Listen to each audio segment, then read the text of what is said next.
पूर्ण करावा आणि समोर बसणाऱ्या वारकरी संप्रदायाचं राहिलेलं ते पण स्वप्न पूर्ण करावं अशी विनंती मी आपल्याला करणार. खासदार साहेबांनी सांगितलं 9 किलोमीटरचा रस्ता फलटणकडला आहे, तो काही एनएच नाही आहे, पण त्यांनी मला सांगितलं आणि त्यांना मी नाही म्हणू शकत नाही, म्हणजे हा रस्ता मी पूर्ण करून देईन. ही पालखी जिथून जाते का हो त्याचं कारण फलटण नगरपालिकेचे हो घातलेली 30 फलटणची अवस्था आपण बघता.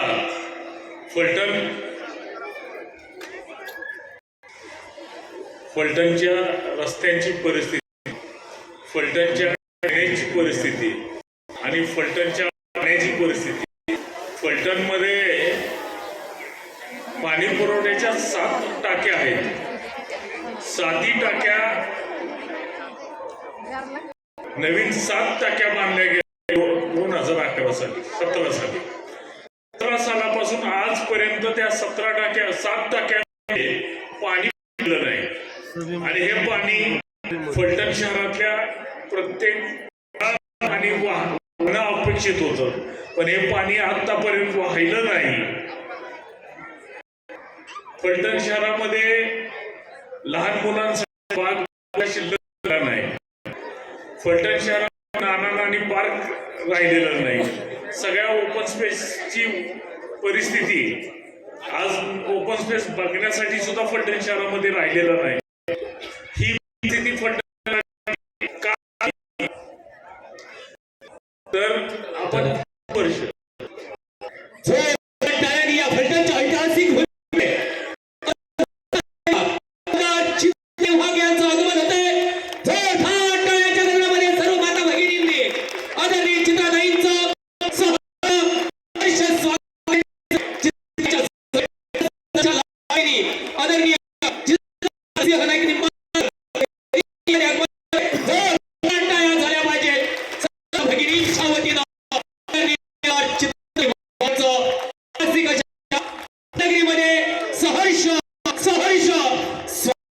आणि मी आदरणीय चित्राताईंना निवेदन करू इच्छितो.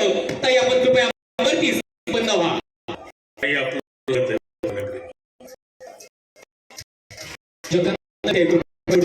मंचावरती घेऊन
ठरवण्यासाठी ते आज इथं आहेत. एवढंच सांगतो की फलटण शहरामध्ये जे 35 वर्ष जे खड्डे तुम्ही रस्त्यावर बघताय, जे पाण्याची असुविधा बघताय, ही इथून पुढं येणाऱ्या 5 वर्षामध्ये आपल्याला फलटणमध्ये सर्व रस्ते आपल्याला सिमेंटचे बघायला मिळतील. भाऊ मी आश्वासन देऊ ना, सर्व रस्ते सिमेंटचे बघायला मिळतील. फलटण शहरामध्ये आपल्याला जे सुशिक्षित मुलं आहेत, जे MPC UPSCचा एक्झाम देत आहेत, या मुलांसाठी अद्ययावत लायब्ररी फलटण शहरामध्ये आपल्याला बघायला मिळेल. नुसती बघायला मिळेल नाही तर त्या लायब्ररीमध्ये जाऊन वाचन करण्यासाठी डिजिटल लायब्ररी सुद्धा आपल्याला तिथं उपलब्ध असेल. अशा पद्धतीचं आम्ही नियोजन आम्ही फलटणकर आश्वासित करू शकतो की आम्ही हे सगळं नियोजन आम्ही करणार आहोत. फलटणमध्ये भाजी मंडईची झालेली दुरावस्था हा सर्वात मोठा महिलांचा गंभीर प्रश्न आहे. ही दुरावस्था आल्यानंतर या येणाऱ्या वर्षभरामध्येच फलटण शहरामध्ये भाजी मंडई आपल्याला 2 ते 3 ठिकाणी आपल्याला बघायला मिळेल की त्या भाजी मंडईमध्ये पाण्याची सोय, भाजीपाला विकणारे जे आहेत ते त्याच जागी आपल्याला मागच्या आठवड्यात जे भाजी विकत होते तेच पुढच्या आठवड्यात ते तिथंच भेटतील याची सोय तिथं केली जाईल. फलटण शहरामध्ये महिला आणि पुरुषांसाठी शौचालयाची कुठंच सुविधा राहिलेली नाही.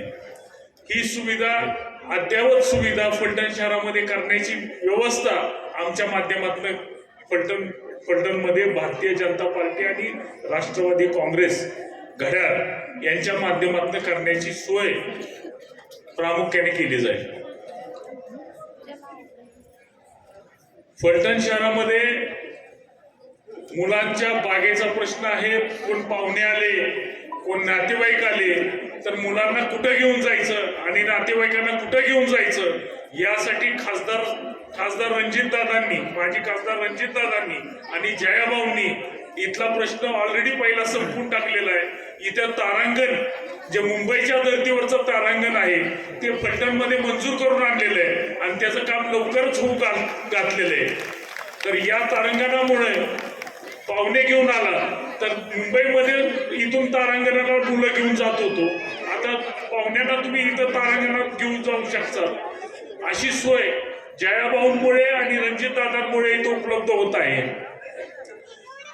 जो फलटण शहराचा जो 30 वर्षाचा बॅकलॉग आहे तो आम्ही 5 वर्षामध्ये पूर्ण करण्याचा प्रयत्न मनापासून करणार आहोत आणि हा प्रयत्नाला महाराष्ट्र सरकार म्हणून इथं जयाभाऊ आणि आमच्या ताई चित्राताई वाघ ज्या आमदार आणि आमच्या भारतीय जनता पार्टीच्या नेत्या आहेत या इथं आश्वासित करण्यासाठी आलेले आहेत. यामुळं मी एकच सांगतो की येणाऱ्या नगर परिषदेमध्ये आपल्याला फलटण नगरपालिकेच्या सर्व नगरसेवकांना आणि नगराध्यक्ष म्हणून मला आपलं भारतीय जनता पार्टी आणि जिथे घड्याळ दिसेल तिथं घड्याळ आणि जिथं कमळ दिसेल तिथं कमळ इथे मतदान करून आपलं मोलाचं मत देऊन फलटणच्या प्रगतीमध्ये हातभार लावा एवढी विनंती करून माझे 2 शब्द संपवतो.